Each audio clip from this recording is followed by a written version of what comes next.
Hi guys, welcome back to Muse and Music. Today we have Tyler. Woo!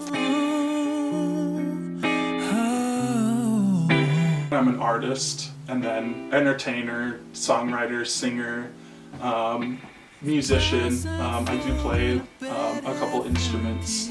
My main goal is to write music and be able to connect with people. I know music has changed my life in many ways, and I want to be able to be that person for people, sharing my music with people and changing people's lives. That's like, yeah. So let's talk a little bit about your single that came out, and the links are down below. You can check it out. I personally love your music. I really love your music. I heard you first time in the artist development show. Yes. And you won. Yeah. Right? You won. Yeah. And it was amazing. I loved the energy, the performance, the everything around it, like the show that you made. It was great. Yeah, so Red Wine. I wrote this song with my friend Sophie Levine, shout out. So I was like in my feelings, I was dating this person and it was just kind of going nowhere. And so I was just like feeling sad about it. And so I went to my friend Sophie's house and I was like, I want to write a song about this. And she had this idea of writing about red wine, and then we just kind of created a story around it about what we were kind of both going through. We were going through similar things. And then it became this song. We wrote it in about like less than an hour. And it went through a bunch of changes since then, and then it ended up being what it is now. And I'm so proud of it, and I would never imagine it to be what it is now. Oh, that's awesome, to write a song in an hour, to create something like in an hour. Yeah. Knowing that by myself, when I collaborate with other people, it's 1 hour, it's crazy, it's insane.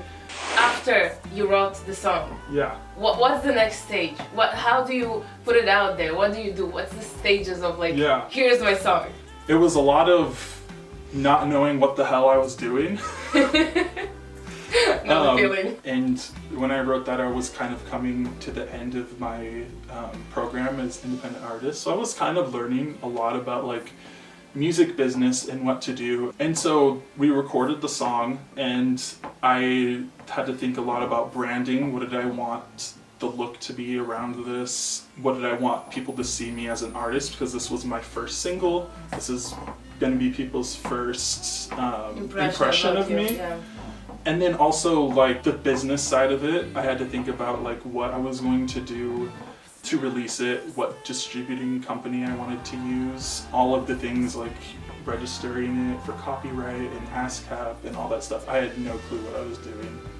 And I still don't. Like, I'm just like, it's a really complicated area Yeah. when it comes to all the business side, Right. especially for us creators. It's kind of, sometimes it can kill the vibe. It really you start can, thinking about, okay, like shares, copyrights, percentage, you know? Yeah, it's a lot. I think it's a learning process. It really is, yeah. Yeah, and when it comes to distribution company, it's not that you sign like 5-year lease, you know? You can try one song with one distribution company. If it's not working out, you don't like it, you can always, switch it. Yeah. So which company did you go with? I actually released a song a long time ago, and it's so old, don't listen to it. We will.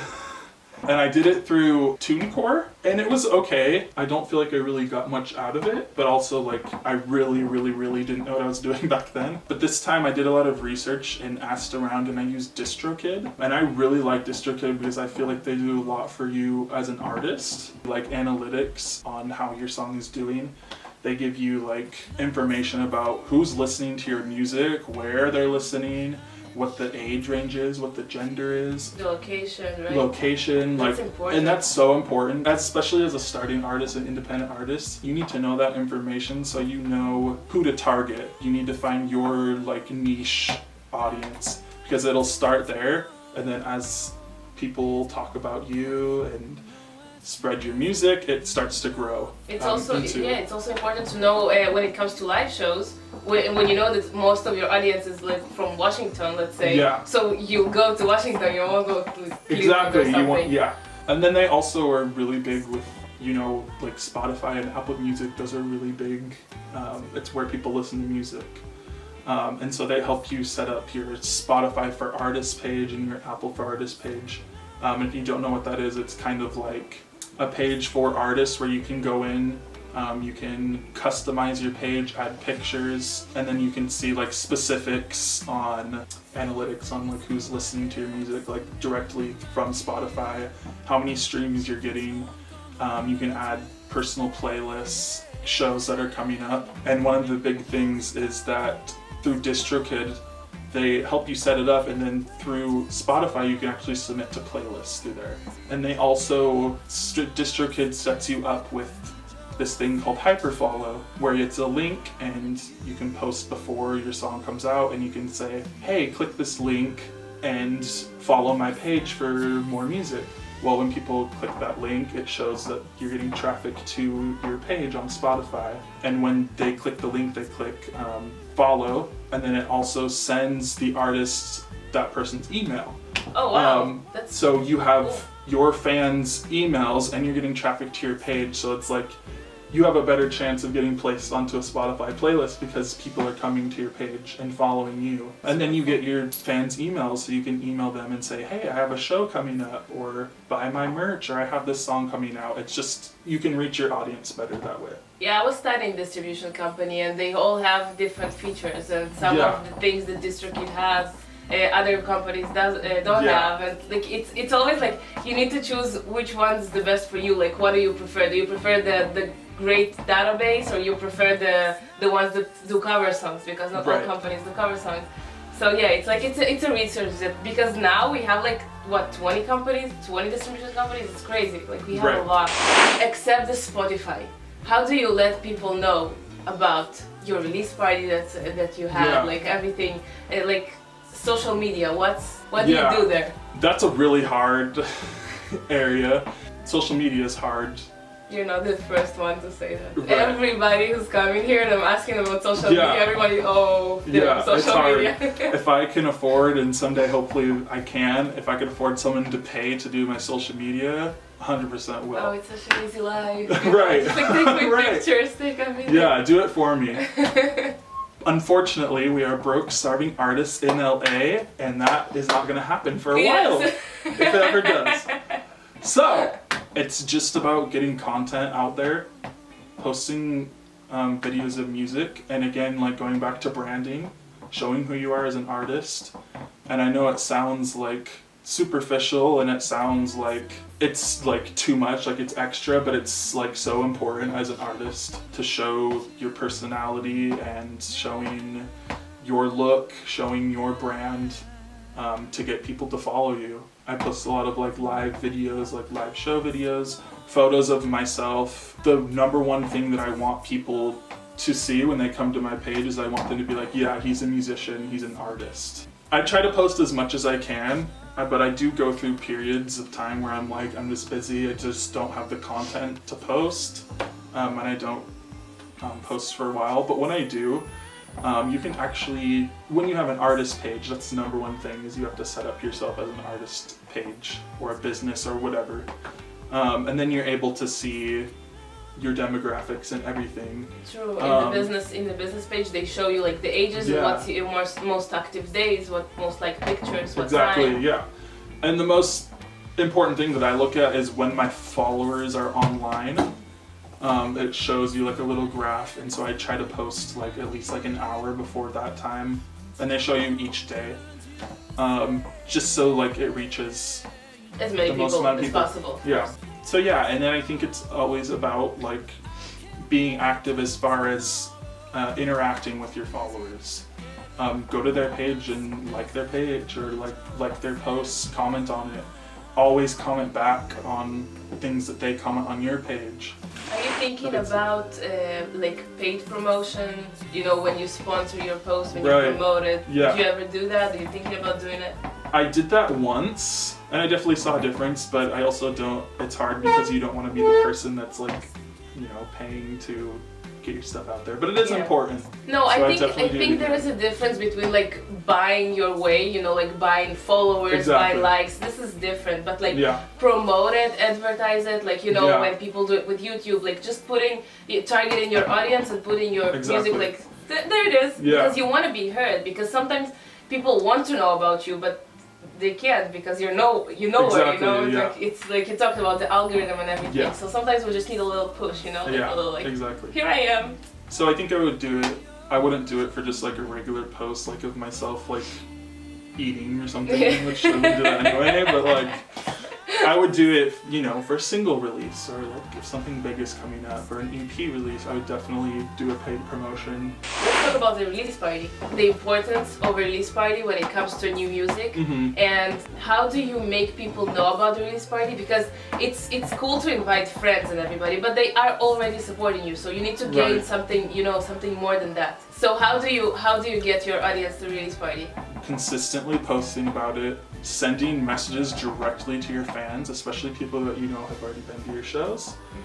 Send it to them, say, hey, bring some friends with you. Also on Facebook, creating events is great. It's reminding, it's good. Because sometimes I forget about the date and then I have a reminder, release party, and I'm like, that's today, that's exactly. cool. Okay. It's a reminder. Setting up email lists. I think there's a website called MailChimp. Yes.